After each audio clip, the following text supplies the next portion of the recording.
सो 21 number का question है। पहले तो आप फिगर देखो, उसको समझने का ट्राई करो। क्या लग रहा है आपको, ये कैपेसिटर्स, राइट? ओके, अब वो सीरीज में है कि पैरेलल में, तो पता कैसे चलेगा सीरीज में है कि पैरेलल में? प्लेट देख के देखो, प्लेट देख के आपको पता चल जाता है कि वो सीरीज में, कि ए के 2 प्लेट और बी के 2 प्लेट, यानी कि टोटल कैपेसिटर 1, 2 और 3 हुए। खाना बोलो, ये ए, यस सर। ये बी। ओके, अब मैं एक काम करता हूँ, ये 1 और 3 बनाता हूँ। तो 1 के साथ बी का 2 है, देख लो। दूसरा ए का 3 है, उस 3 के साथ बी का 4 है। और तीसरा, ये जो 3 है ना, वो 2 के साथ भी है बी के, और जो 3 है वो बी के 4 के साथ भी है। देख लो, दिखा आपको? 1 और 2 फर्स्ट, बाद में 2 और 3 सेकंड, 2 3, और बाद थर्ड है 3 और 4। तो पैरेलल पता चल गया है कि नहीं? पैरेलल है, और कौन कौन सी प्लेट है? ये 1 2, ये 2 3 और ये 3 4। 1 2 2 3 और 3 4, और तीनों तीन पैरेलल में है। तो पैरेलल का कैपेसिटेंस का फॉर्मूला क्या होता है बच्चों? ओके, हाँ, दूसरा चीज, यहाँ डिस्टेंस 2d है, तो इस केस में हम डिस्टेंस 2d लेंगे, और 3 और 4 के केस में डिस्टेंस 2d लेंगे, और यहाँ डिस्टेंस d लेंगे। ओके, बाकी एरिया तो हर एक प्लेट का सेम ही होगा, तो ए लेंगे। लगाओ, चलो। C12 यानी कि फर्स्ट कैपेसिटेंस का फॉर्मूला क्या होगा बच्चों? फर्स्ट प्लेट का epsilon naught a upon 2d, second का एप्सिलॉन ए अपॉन डी, थर्ड का एप्सिलॉन ए अपॉन 2d। यहाँ 2d, यहाँ 2d, और यहाँ d क्यों डाला वो पता चल गया है ना? क्वेश्चन में दिया हुआ, देख लो, 2d और 2d, 3 4 का और 1 2 के बीच का d। बाकी इसमें d डिस्टेंस दिया हुआ है, तो यहाँ d लिखा सेकंड थर्ड के अंदर। बोलो, समझ में आया इतना? आना बोलो। Yes sir. Yes sir. अब पैरेलल का क्या फॉर्मूला होता है बोलो? सॉरी, पैरेलल का कैपेसिटेंस का direct C1 plus C2 plus C3 addition होता है पैरेलल प्लेट के लिए। तो डाल देते हैं हम epsilon naught a upon 2d, epsilon naught a upon d, और epsilon naught a upon 2d। अब हम क्या करेंगे बोलो?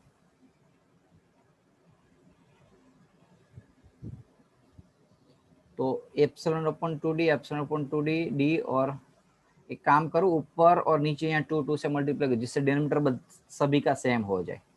2d 2d 2d, और ऊपर 1 2 3 और एक 4, 4 एप्सिलॉन नॉट है। समझ में आया कि नहीं? मैंने क्या किया, एलसीएम लिया, वो 2 2 जा 4, तो आंसर आया 2 epsilon naught a upon D is the equivalent capacitance for the given circuit. तो हमारा आंसर जो है वो सी करेक्ट है।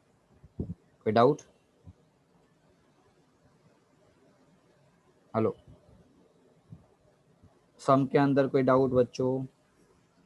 बहुत अच्छा सम है, और आईएमपी सम है, बहुत बार पूछा हुआ सम है।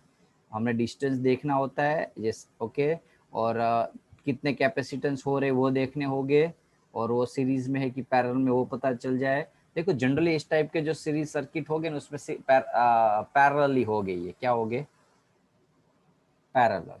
ओके, और सीरीज वाले जो कैपेसिटेंस हो गए वो ऐसे होते हैं। इससे पता चल ही जाएगा आपको फिगर देख के कि सीरीज में है कि पैरेलल में है। बाद में फॉर्मूला में वैल्यू डाली, सोल्व किया तो आंसर मिला। कोई डाउट हो तो बताओ, अदरवाइज आगे बढ़ो बच्चों। No sir.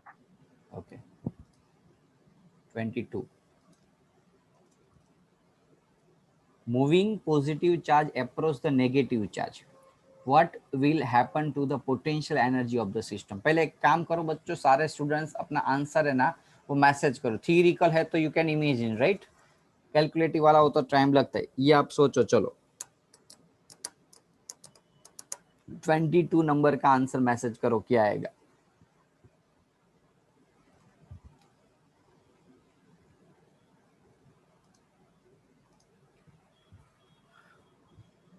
हिंट दे रहा हूं, पोटेंशियल एनर्जी फाइंड करने को पूछा है। पोटेंशियल एनर्जी का फॉर्मूला है के Q1 Q2 upon R।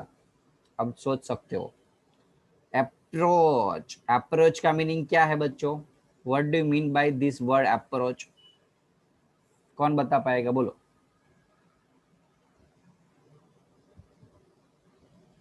Approach का मीनिंग क्या है बच्चों? What do you mean by approach? इसके अंदर कौन सा फैक्टर इस वर्ड से अफेक्ट कर रहा है? Give your answer. अट्रैक्ट होना। नजदीक आ रहा है, यानी कि डिस्टेंस क्या हो रहा है, दूर कम हो रहा है। तो आर की वैल्यू कम होगी तो हम डायरेक्टली तो ऐसे फॉर्मूला में ऐसा सोचे कि भाई आर की वैल्यू क्या हो रही है, कम हो रही है, तो ये वैल्यू यहाँ कम हो रही तो ये बढ़ जाएगी। तो हम क्या करके आएंगे एग्जाम में? ये टिक करके आए, लेकिन वो सही आंसर नहीं है। क्यों, बताओ उसका रीजन। एक्चुअली आंसर ये आएगा, तो बता सकते इसका रीजन क्या है? हेलो, इसका रीजन क्या है? इसका रीजन है यहाँ दो जो चार्ज है उसकी साइन। पॉजिटिव एक नेगेटिव। चार्ज पॉजिटिव है, तो यदि समझ लो मैंने यहाँ पॉजिटिव लिखा, तो दूसरा चार्ज वो नेगेटिव है, जिसकी वजह से जो आंसर आएगा पोटेंशियल एनर्जी का वो माइनस में आएगा। अब कोई भी वैल्यू जो माइनस में वैल्यू डिक्रीज हो, सॉरी ये वैल्यू पूरी डिनोमिनेटर डिक्रीज हो रहा है, यानी कि पूरी वैल्यू क्या हो रही है? इंक्रीज हो रही है। अब ध्यान रखना बच्चों, नेगेटिव में कोई भी वैल्यू जो इंक्रीज हो रही है एक्चुअल में क्या हो रही है? वो डिक्रीज। समझ में आया कि नहीं, बोलो। नेगेटिव में कोई भी वैल्यू इंक्रीज बड़ी, देखो -15 बड़ा या -25? -25, ये छोटी वैल्यू है -50, हाँ कि ना? माइनस में उल्टा होता है। तो ये एक ध्यान रखना क्वेश्चन, यहाँ आप एग्जाम के अंदर मार खा सकते हो क्या, कि आर की वैल्यू नो डाउट कम हो रही है तो इस हिसाब से यू की वैल्यू बड़ी होनी चाहिए, लेकिन ऐसा नहीं, क्योंकि यहाँ आंसर में माइनस में, तो नेगेटिव में उल्टा होता है। ये वैल्यू डिक्रीज होगी तो ये वैल्यू भी डिक्रीज होगी नेगेटिव में। ओके, इसका रीजन क्योंकि ये पूरी वैल्यू इंक्रीज हो रही है और वैल्यू नेगेटिव में इंक्रीज हो रही है, इसलिए इस वैल्यू को डिक्रीजिंग बोलते हैं उसको। Question 22 clear? यस और no? Yes sir. 23, heat produced per unit time on passing the electric current through the conductor at a given temperature is directly proportional to the, एकदम इजी है। Heat produce per unit time, यानी कि उसको heat यानी कि work produce per unit time, इसको हम क्या बोलते हैं? पावर बोलते हैं बच्चों। नाउ लिखा है इलेक्ट्रिक करंट थ्रू, तो करंट यानी कि आई वाला फॉर्मूला, आई वाला पावर का फॉर्मूला क्या था? I² इंटू आर, जिसमें आर रेजिस्टेंस क्या है? कांस्टेंट है। तो क्या आएगा आंसर, बोलो। Square of the electric current. See clear? Yes sir. 24, carbon resistance has 3 band, ये सिलेबस में कैंसिल है राइट इस साल, याद है ना? BB Royce goes to Bombay via Gateway of India, cancel है ना सिलेबस में बच्चों? Yes sir. ओके, तो हम स्किप करते हैं अभी टेम्पररी। 25 नंबर का देख ले। हाँ अच्छा है सम, देखो क्या करोगे, बोलो चलो।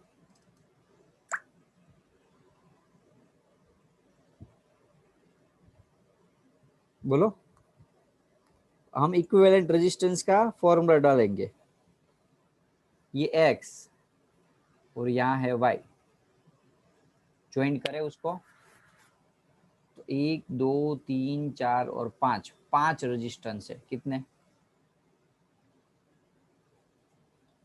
5। अब उसके लिए हमें यूज करना पड़ेगा कौन सा कॉन्सेप्ट? पॉइंट वाला कॉन्सेप्ट। हम यहाँ लगा देंगे x, y है, ओके, यहाँ हम लगा देंगे z, ये x है तो यहाँ भी x होगा, यहाँ लगा देंगे y। समझ में आया ना? ये y पॉइंट है तो y वाला जितने भी वायर है वहां y y आएगा, x वाला जहां भी पॉइंट है वहां x x आएगा, और यहाँ z लगा है तो यहाँ क्या आएगा? z। समझ में आया कि नहीं, बोलो बच्चों। हाँ ना? हाँ ना? Yes sir. Potential different method बोलते हैं उसको, ऑलरेडी सिखाया था लेक्चर्स के अंदर, चैप्टर 3 के अंदर, पूरे महीने तक चला था इस टाइप के सम। अब सोचो, चलो x और z के बीच में एक आया तो x और z के बीच में लगा दिया, दूसरा है z और x के बीच में, पहला वाला भी x और z के बीच में, दूसरा वाला भी x और z के बीच है, तो पैरेलल कर दिया। थोड़ा x इसको ऐसे लगाते हैं। ओके ये हो गया। अब ये x और y के बीच में, तो x यहाँ और y यहाँ, तो ये आ गया एक x और y वाला।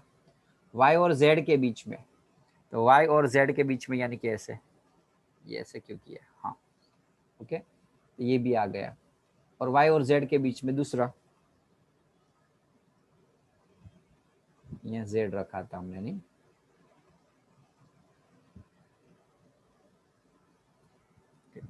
कंफ्यूजन ना हो इसलिए अलग अलग बनाया वो मैंने, राइट।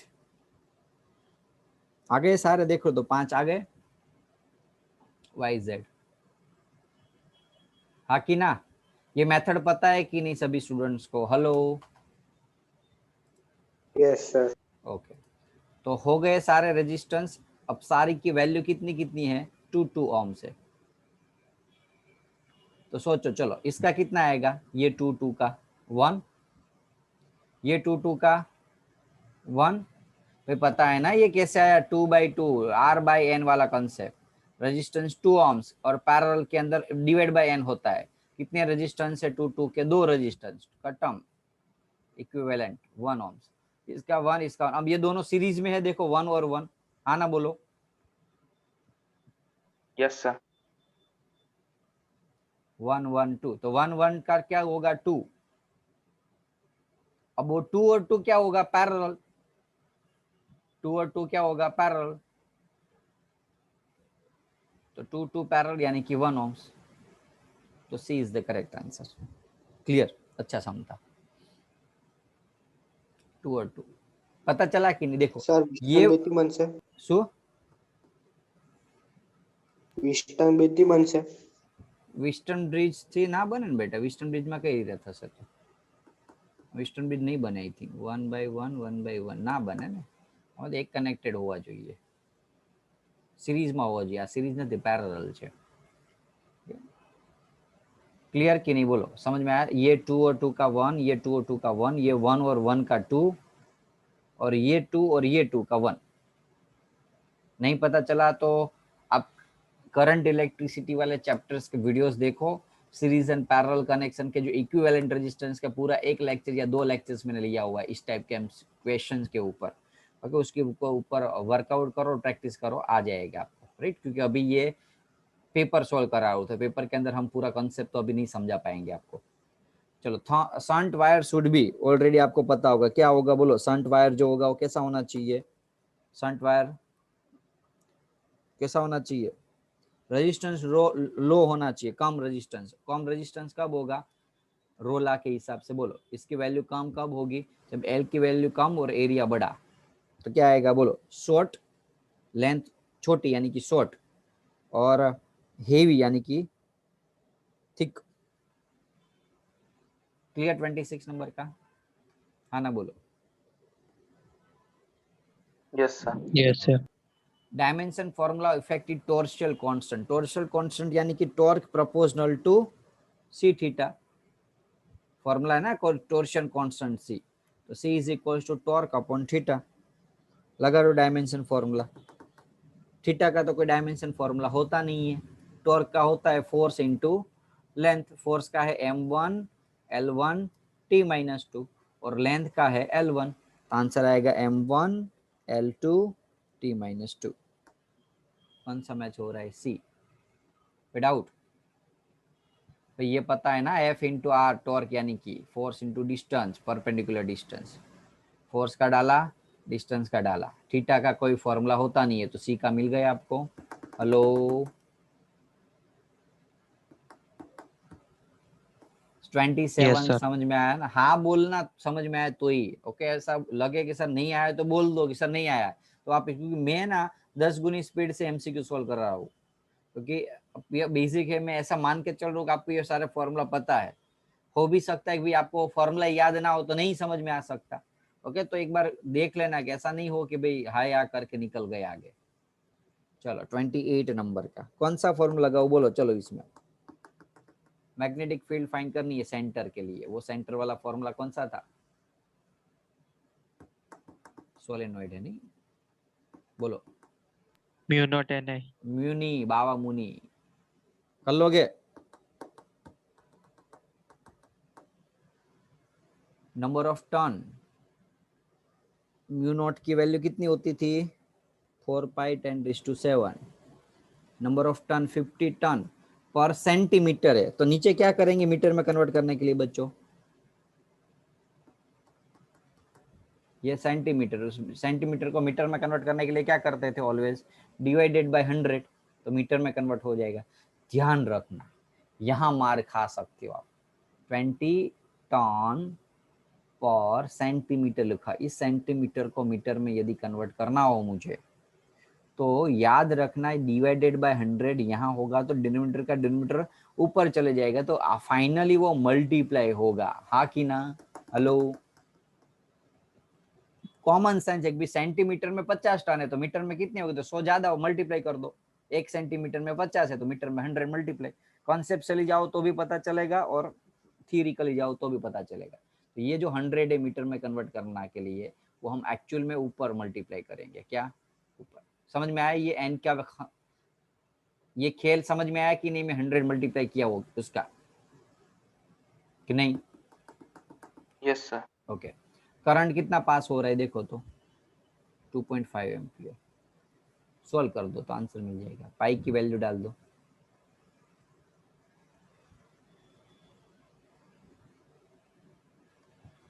पक्का? कोई डाउट किसी को?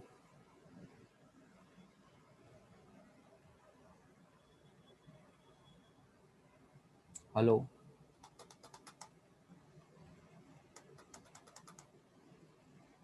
ट्वेंटी नाइन नंबर, 29 तक ही गए। एक मिनट रह गए लग रहे हैं, कोई बात नहीं, कर दूंगा। चलो, gyro magnetic ratio of the electron is equals to, याद करो ये तो डायरेक्ट फॉर्मूला था। क्या था? Q/2m, स्पेसिफिक मास बोलते थे उसको। Gyro magnetic ratio of the electron is equal to days of the specific charge of the electron. क्या आएगा आंसर? बोलो। चार्ज, ओके, Q/m को स्पेसिफिक चार्ज बोलते हैं, यस। तो जायरो मैग्नेटिक यानी कि Q/2m आता, तो आंसर क्या आएगा? 1/2 आगे। क्लियर ना? चाइनो magnetic ratio is equal to formula था Q/2m, तो Q/m यहाँ 2 को मैं अलग कर दो, तो Q/m को क्या बोलते थे हम? स्पेसिफिक चार्ज बोलते थे। तो आगे क्या आया? 1/2 मल्टीपल्स में, तो आंसर आएगा 1/2। कोई डाउट? 29 नंबर में बच्चों, हाँ ना? बोलो। No sir. ओके, अब खाली 2 मिनट वेट करो बच्चों, खाली मैं कॉपी पेस्ट कर लेता हूँ। चलो, तो 30 नंबर का क्वेश्चन है बच्चों, क्या आएगा बोलो? वैसे शायद ये सिलेबस में है कि नहीं, आई एम नॉट 100% श्योर, है कि नहीं? 39 का एल निको इज एलोइस ऑफ, शायद आता ही होगा आपको, और ना आता है तो मैं बोलूँ वो याद रख लो। एल निको, उसके नाम में उसका मीनिंग रहा है। क्या क्या आएगा इसके अंदर? बोलो, सोचो। एल निको, एल निको, ओके, तो ये आंसर शायद बी आएगा आपका आंसर। क्लियर है 30 नंबर का बच्चों? It's alloys, right? शायद है नहीं है सिलेबस में, पता नहीं, लेकिन फिर भी याद रख लेना। 31 देखो, चलो। Focal length of the lens made from the material of the refractive index 1.5 is 15 centimeter when it is placed in the liquid. तो जब लिक्विड के अंदर प्लेस करें तो रिफ्रैक्टिव इंडेक्स लिक्विड का क्या है? 4/3। तो फोकल लेंथ फाइंड करनी है हमें। क्या फाइंड करना है? Focal length. जब एयर के अंदर था, ओके, और अब बाद में हमने क्या किसके अंदर डाला? मीडियम के अंदर। तो याद करो वो फॉर्मूला N2/N1 - 1, याद आया? 1/R1 - 1/R2 आया कि नहीं बच्चों? याद? बोलो। Yes sir. ओके, ये मीडियम के अंदर डाला उसकी बात है। जब एयर के अंदर डाला तो जनरल फॉर्मूला हम यूज कर सकते हैं, कौन सा वाला? बोलो। N2 - 1 1/R1 - 1/R2। तो यहाँ कुछ अलग फोकल लेंथ होगी, यहाँ कुछ अलग। पहले फोकल लेंथ कितनी थी हवा में?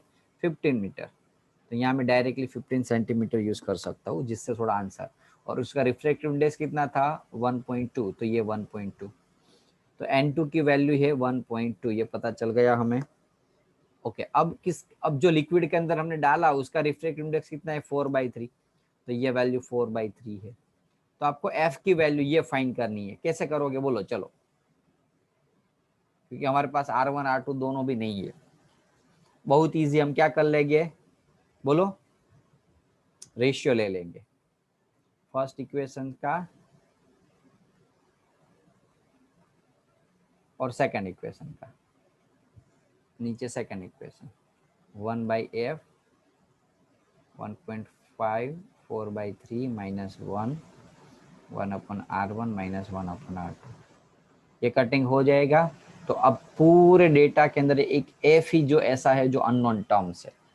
कर लोगे ये सेल्फ कैलकुलेशन बच्चों? हाँ ना तो बोलो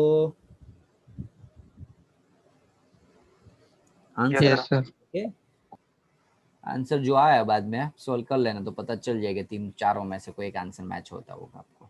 32 नंबर का। टाइम टेकन बाय सनलाइट तो द स्लैब ऑफ, यानी कि स्लैब का डिस्टेंस दिया हुआ 4 सेंटीमीटर, रिफ्रैक्टिव इंडेक्स 1.5 दिया हुआ है, तो टाइम फाइंड करना है। तो स्पीड का फॉर्मूला लगा दूं मैं? Speed is equal to distance upon time. Okay, refractive index n is equal to c/v था बच्चों।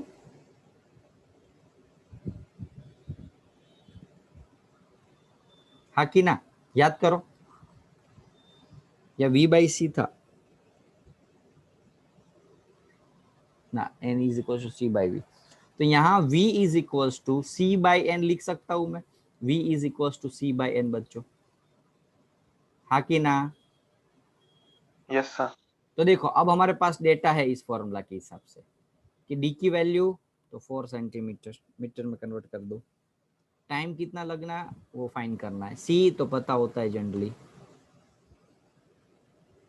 और n की value n refractive index 1.5। Solve करोगे तो t मिल जाएगा बच्चों।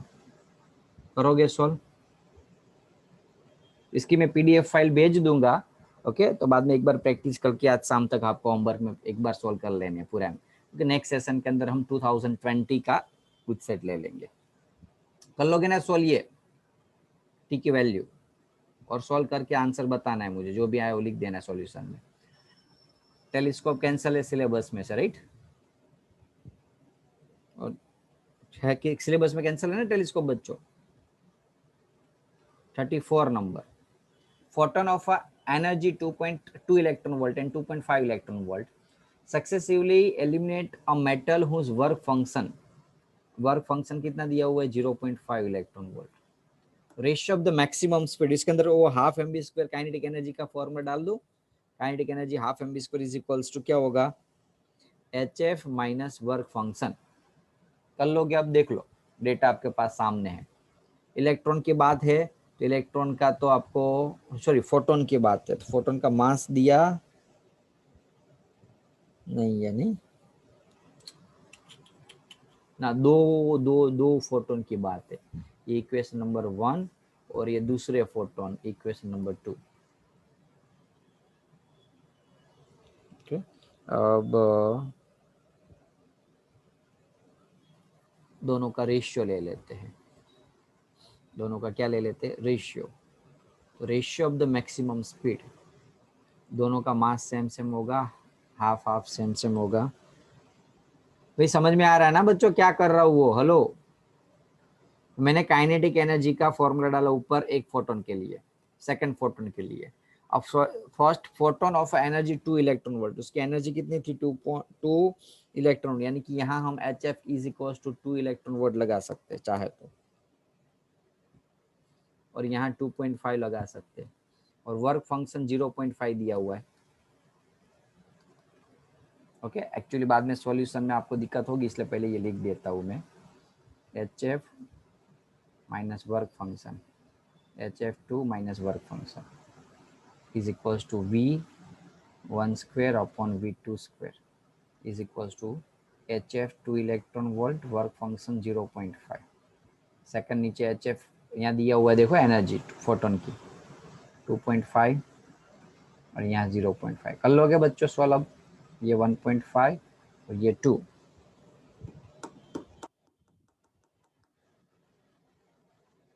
1.5 2, यहाँ 20, 5 4 जा 5 3 जा 3/4 आंसर आ रहा है।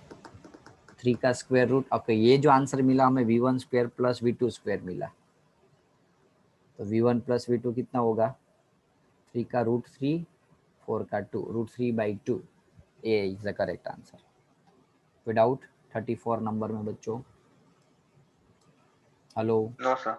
okay, 35, increase the de Broglie wavelength from electron, its energy should be, increase the energy, energy कितनी होगी, वेवलेंथ हमने कितनी की है, तो कौन सा फॉर्मूला डालेंगे, वेवलेंथ और एनर्जी का रिलेशन,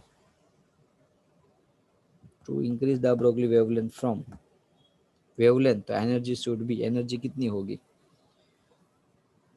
तो काइनेटिक एनर्जी वाला फॉर्मूला डाल दो, वो √2mk वाला, lambda is equal to h upon √2mk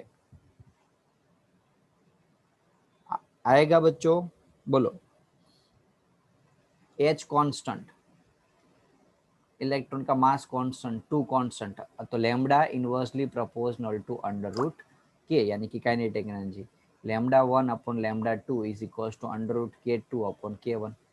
question में लिखा है कि कहाँ से कहाँ k1 इतना, सॉरी ये वेवलेंथ है, लैम्बडा 1 और ये लैम्बडा 2, तो एनर्जी कितनी होगी, तो k1 और k2 का रिलेशन फाइंड करना है। 0.5, ये 10⁻⁻², ये कट हुआ, k2 अपॉन k1, 0.5 का होल स्क्वायर करे तो यहाँ k2 अपॉन k1, तो 0.25, k2 अपॉन k1, तो 0.25 यानी कि 1/4 k2 upon k1, so k1 is equals to 4 times the k2,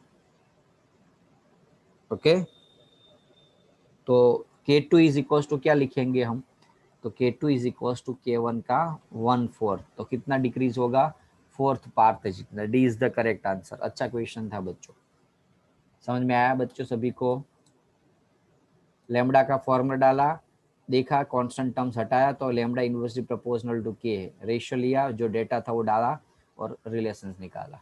35 number में डाउट किसी को,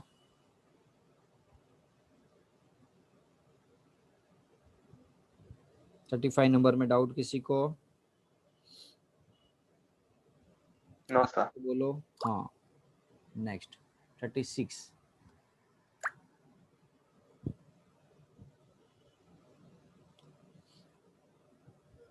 कौन सा फॉर्मूला इसमें बोलो, याद करो, इंड्यूस ईएमएफ हाफ, वो बहुत इंपॉर्टेंट फॉर्मूला मैंने बोला था ना, हाफ b⍵r², कर लोगे वैल्यू डाल के, radius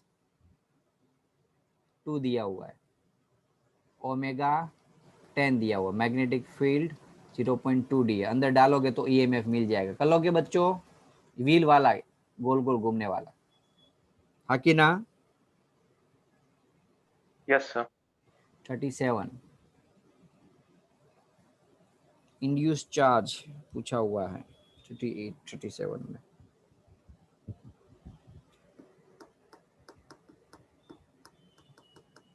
coil of the surface area, एक काम करो बच्चों रीजॉइन कर लो तो फटाफट से, चलो बाकी के 3-4 सम अभी बाकी है ना, कंप्लीट कर दो, रीजॉइन कर लो, चलो 1 ही मिनट है तो नहीं होगा।